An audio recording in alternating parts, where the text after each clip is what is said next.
episode of Modern Bok. So the Bok squad is out for the Namibia game. It's very interesting choices. I'm surprised. I am a little bit surprised at so many changes, but it also makes sense. I think this is the grand plan for a while now. It was just I thought that strategies might change, but it seems Rusty's sticking to his guns. So yeah, 13 changes, huge ones, pretty much a whole new squad effectively lining up for this game, but still interesting. I think there's a lot of potential here.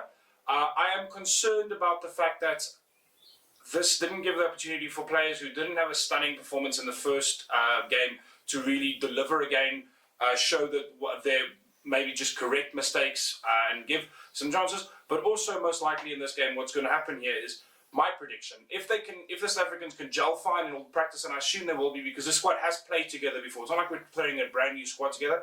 They have played this year together, most of these players. So what I think is going to be quite interesting is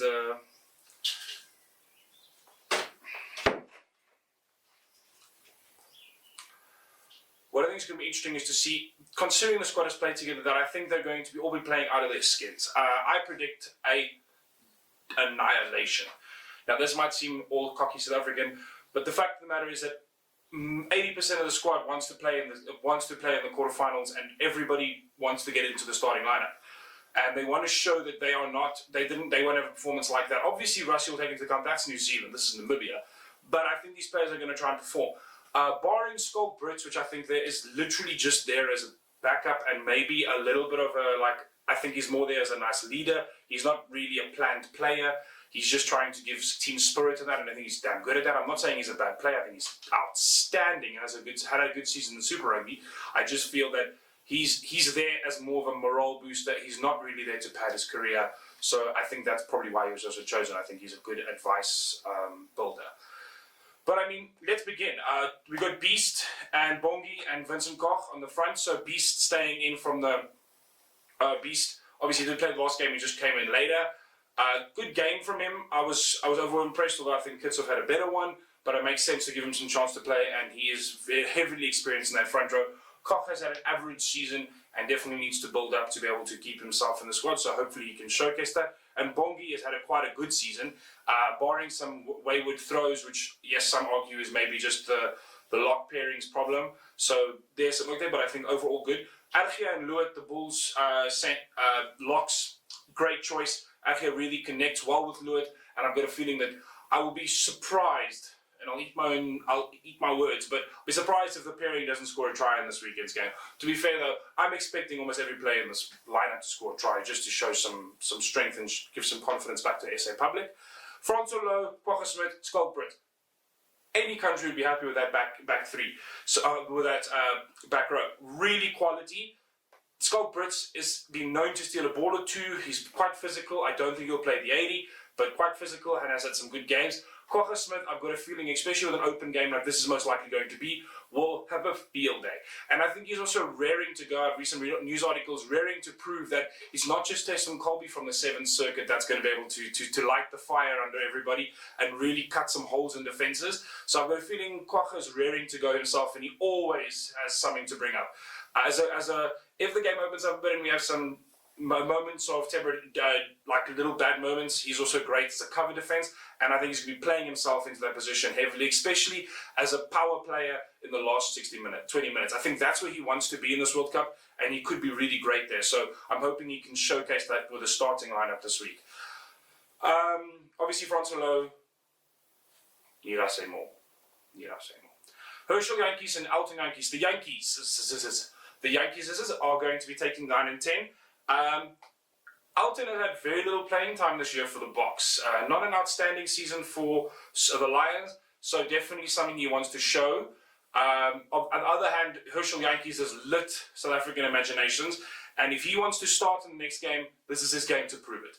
He needs to dominate here, and I've got a feeling he will. He's a very talented player, and Faf needs to. This will also put a fire under Faf. So I'm hoping a lot of these players kind of just force the players who are maybe more of the starting lineup players just to realize that their positions are not fixed. They need to work on them.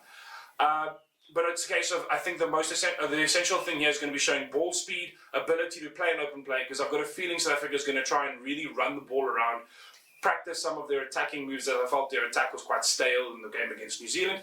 So I've got a feeling they're going to grow that. I Hope that they try and make an expansive game. Although, to be fair, South Africa is not known for massive wins. So, but I'm predicting this heavily on the fact that these players want to play themselves into the team.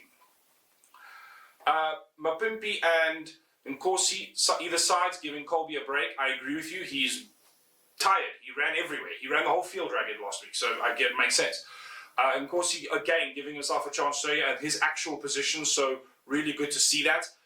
Nkosi is going to probably break a couple of Namibian backlines. I'm hoping so, to give himself into that bench, into that lineup, or just at least playing more at least on the bench. But I doubt it. Unfortunately, the current lineup is very much dependent on Frans Steyn and Jesse Kriel. Jesse Kriel not being in the line because he's suffering a little bit of an injury. Talking about that, Trevor Nyakane also sent home due to an injury. Very sad. But Trevor's tournament's pretty much over. But Jesse Kriel's, they said it's too small and he'll be back next week. So holding thumbs for that. Then centre pairing. Frans Steyn with Arm. I'm glad they kept Arm in.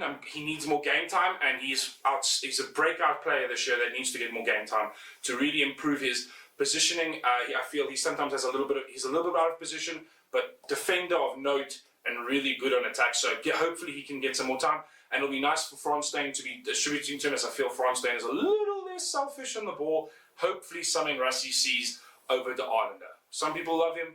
I'm not a massive fan. Take what you will. Then Gelant on the back. This positional change for me is just to give Willie some fire, because Wright Gelant had a great game when he played we played Argentina in Loftus, where he definitely gave a lot of space to Nkosi, and I've got a feeling that Rassie's trying to take this pairing in. Gelant on his day can have a great game. I don't think he's experienced enough to really be like a defender against some of the biggest nations, but he's definitely more of an attack-minded 15 and has been good, but has built his defense up quite well. So hopefully he can build and show that. So yeah, that's the lineup. I think it's very good. I'm quite confident that this will be quite a dominant force, and that it's really great to see in South African rugby that this is effectively a whole new squad, and any team would be scared of playing even this one. My favorite combination that they've brought in is the Loetiaga RG Snyman one. I know I'm a bit of a fan, but fact of the matter is that RG Snyman, especially, legend, what a player. He's going to become one of the best locks in the world. I can just see it. And on the other side, Loetiaga, one of the best tacklers of the tournament in the last World Cup, and it's great to see him into the field again and really showcase where I think he shines under pressure like this. So good to see both of them on the field. But yeah, guys, let me know in your comments down below your opinions. What do you think they're going to do? Do you think this team is just going to dominate to try and get onto the field, or are they going to follow the same game plan, strategy, showcase that they can do that, and just get the bonus point win and leave? What is your opinion? Let me know down below, comments, all those things down below. Cheers, guys. Bye.